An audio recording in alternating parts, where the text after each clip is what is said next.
Impedance relay की बात कर रहा हूँ, ठीक है। जो आप बता रहे हो डिफरेंशियल रेशियो इनपुट, हाँ भी अपॉन आई रेशियो, भी अपॉन आई रेशियो, मतलब जो रेशियो रिले बोल रहे थे वो भी अपॉन आई रेशियो। अच्छा, तो इसको ये डिस्टेंस रिले है, डिस्टेंस रिले, ठीक है।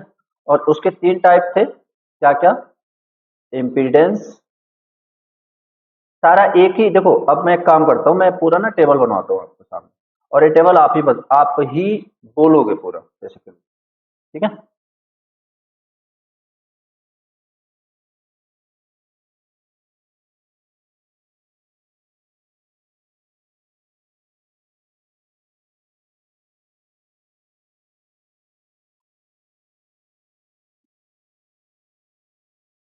तो सबसे पहले था इम्पीडेंस, उसके बाद रिएक्टेंस, और उसके बाद मोर रिले, ठीक है। इस समझ लो कि इस टेबल के बाहर आपका एक भी क्वेश्चन है, मतलब सारे क्वेश्चन मैं इस टेबल में कवर कर दूंगा, ठीक है। बस मुझे जो जो पूछ रहा हूँ बताते जाना। चलो पहला बताओ, ये यूज कहाँ पे होता है, इम्पीडेंस रिले कहाँ पे यूज होता है, जल्दी जल्दी बोलते जाओ।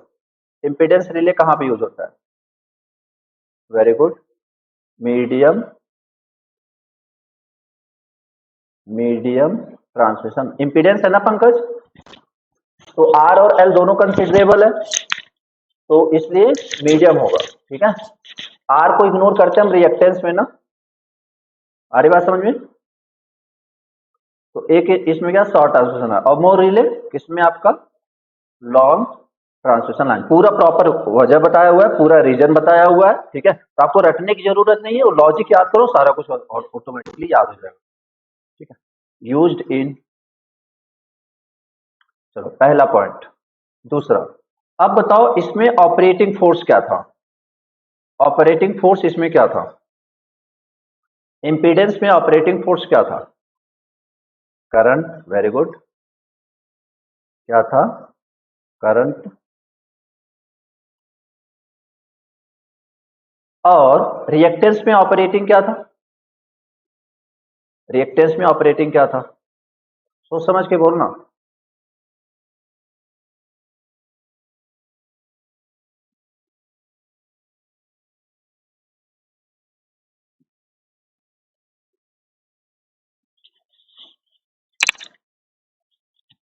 क्या था? करंट ही था। वोल्टेज क्यों बोल रहे हो आप लोग? याद रखना, वोल्टेज सिर्फ और सिर्फ voltage control relay over voltage में यूज होता है, और कहीं नहीं यूज होता, ठीक है। तो करंट ही था। इसमें बोलो मोर रिले में, मोर रिले में डायरेक्शनल, वेरी गुड, डायरेक्शनल। चलो अब इधर बताओ रिस्ट्रेनिंग फोर्स, चलो जल्दी जल्दी बोल दो, restraining force, voltage, okay. Reactance में, रिएक्टेंस में directional, directional, and more relay में वोल्टेज, ठीक है। चलो बढ़िया, ये आपका तीन चीजें होगी, यूज्ड, ऑपरेटिंग फोर्स। चलो अब आपको पता ही है इस लाइन में इंपीडेंस है, इसमें रिले रिएक्टेंस है, इसमें मोर रिले है, तो ये आपको याद है। चलो अब एक बात बताओ, इसकी कंडीशन क्या थी, इसकी कंडीशन क्या थी, याद है? इसकी कंडीशन क्या थी, ऑपरेटिंग ट्रिप की कंडीशन क्या थी, ट्रिप एंड ब्लॉक की कंडीशन क्या थी? जेड लेस देन या greater than, very good, Z set, less trip की ना, ट्रिप की, दसवीं ट्रिप की, Z less than Z set, एक इसकी है ट्रिप की, और ब्लॉक की क्या हो जाएगी, Z greater than Z set, ठीक है। ये क्या हो जाएगा, इस पे क्या करेगा ये, ब्लॉक करेगा, इस पे क्या करेगा ये, ब्लॉक करेगा। चलो इधर आ जाओ, इसका बोलो जरा, एक्स याद रखना, जब भी ट्रिप वाला सेन रहेगा हमेशा लेस देन रहेगा। क्यों? मैंने सारी वजह तुम्हें प्रॉपर बता रखी है। एक्स सेट और यहाँ पे x greater than x set, यहाँ पे क्या करेगा? ट्रिप, यहाँ पे क्या करेगा? ब्लॉक। चलो इसका बताओ, देखिए इतना, इसका कितने लोगों को याद है? गलत।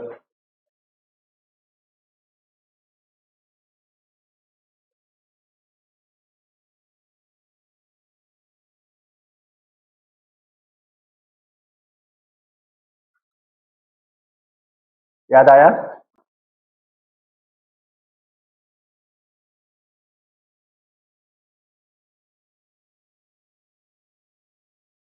अभी कहानी यही नहीं खत्म हुई है।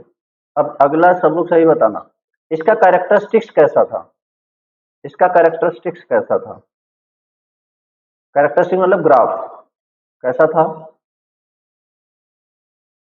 सर्कल।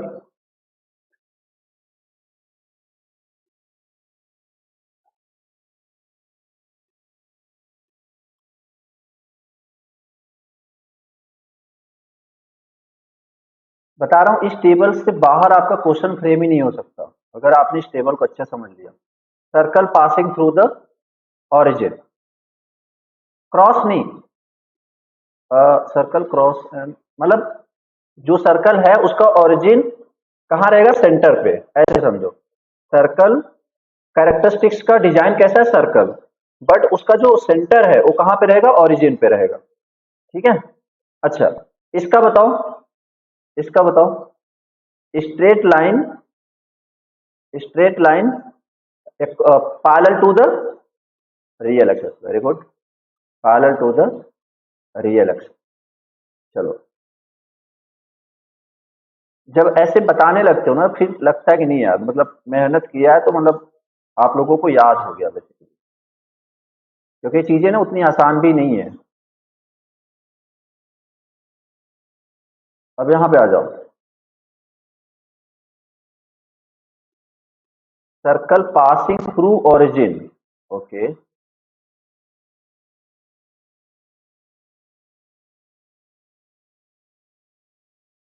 थ्रू ओरिजिन मतलब आप एक कैसे बोल सकते हो, आप कैसे बोल सकते हो कि, देखो,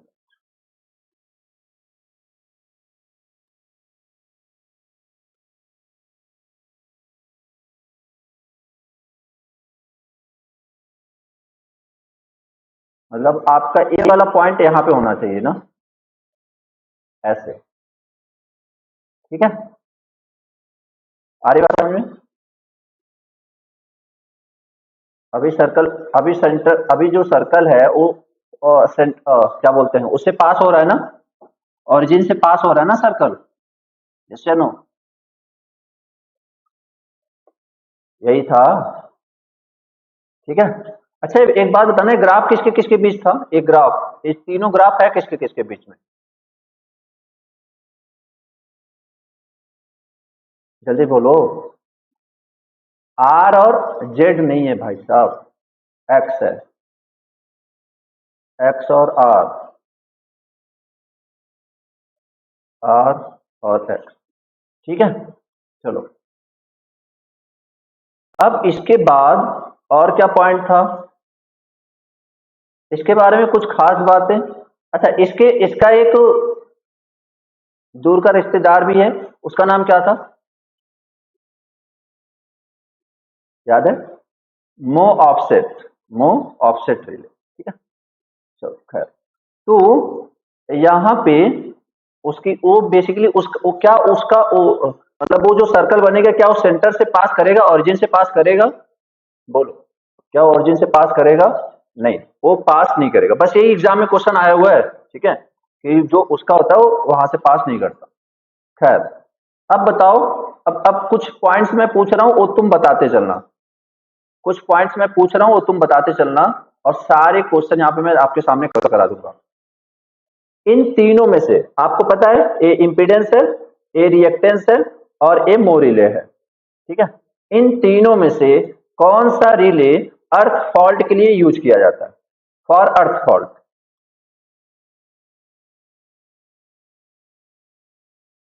कौन सा, जल्दी बोलो, कौन सा, रिएक्टेंस रिले। आगे बात समझ में, कौन सा, रिएक्टेंस रिले। चलो, इन तीनों में से कौन सा पावर स्विंग के लिए यूज किया जाता है, जहां पे पावर स्विंग ज्यादा है, जहां पे पावर स्विंग ज्यादा है, कौन सा, मोर रिले। वेरी गुड, कौन सा, मोर रिले। ठीक, चलो, इसके अलावा ये आपका, ये अलग अलग लाइन है, ठीक है, देखो, ये आपका अलग अलग लाइन, एक इसके लिए, ये सारा हमने रीजन बात करा, मैंने रटाया नहीं आपको, सारा कुछ लॉजिक वाइज सारा कुछ आपको बताया हुआ है, ठीक है। ओके, तो ये आपका इधर हो गया, ये आपका इधर हो गया, ठीक। अच्छा, एक बात बताओ, जैसे जैसे लेंथ बढ़ेगा इंपीडेंस की वैल्यू बढ़ेगी घटेगी,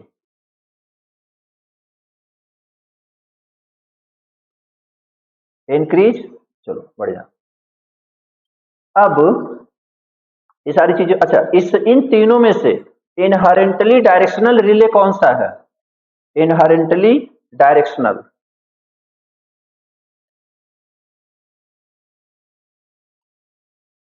कौन सा है, मोर रिले। चलो बढ़िया, इनहेरेंटली डायरेक्शन कौन सा है, मोर रिले, पावर रिले, सब कुछ, बस इससे ज्यादा। और हाँ, मेन बात, अब यहां से, हालांकि ये तो आप बोल ही सकते हो, इसे क्या बोलेंगे, इसका और क्या नाम हो जाएगा, over current voltage restrained, yes या no, over current voltage restraint, over current directional restraint, and directional directional restraint voltage. तो आई डोंट थिंक कि ये आप चाहे तो उस टेबल में आप इस अपने से इंक्लूड कर लेना, ठीक है। यहाँ पे मैं लिख देता हूं, क्या बोलेंगे, over current and and restraint voltage, and over current and restraint directional, over direct मतलब सिंपली डायरेक्शनल, सिंपली डायरेक्शनल, अब चाहे रिस्ट्रेंट पहले लिख दो बाद में लिखो तो कोई फर्क नहीं पड़ता, डायरेक्शनल रिस्ट्रेंट वोल्टेज, ठीक है। तो ये आपका सारा का सारा कॉन्सेप्ट एक टेबल में आ चुका है, ठीक है, जो हमने कल 2 घंटे से डायरेक्शनल रिले वोल्टेज रिले, हाँ, चाहे तो यहाँ पे से लिख लो आप, डायरेक्शनल रिले जो हमने कल 1-1.5 घंटे में पढ़ाई करी थी, वो सारा कंक्लूड होके आपके सामने टेबल के फॉर्म में आ चुका है। तो अब जब आप एग्जाम टाइम में जाओगे तो सारा नहीं देख के जाओगे, बस ये टेबल देख के जाओगे, 10 मिनट में आपका पूरा कॉन्सेप्ट एक साथ रिवाइज हो जाएगा। तो अभी टाइम दे रहे हैं, इसका मतलब हम बात का टाइम बचा रहे हैं, याद रखना।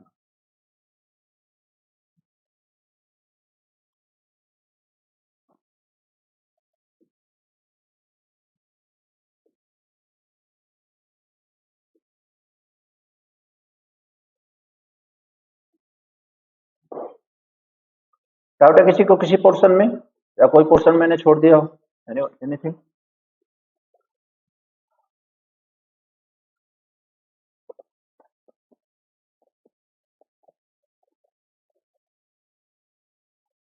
ठीक है, आगे बढ़े फिर अपने टॉपिक पे आ जाए, हमने उसके बाद क्या स्टार्ट करा था, डिफरेंशियल रिले।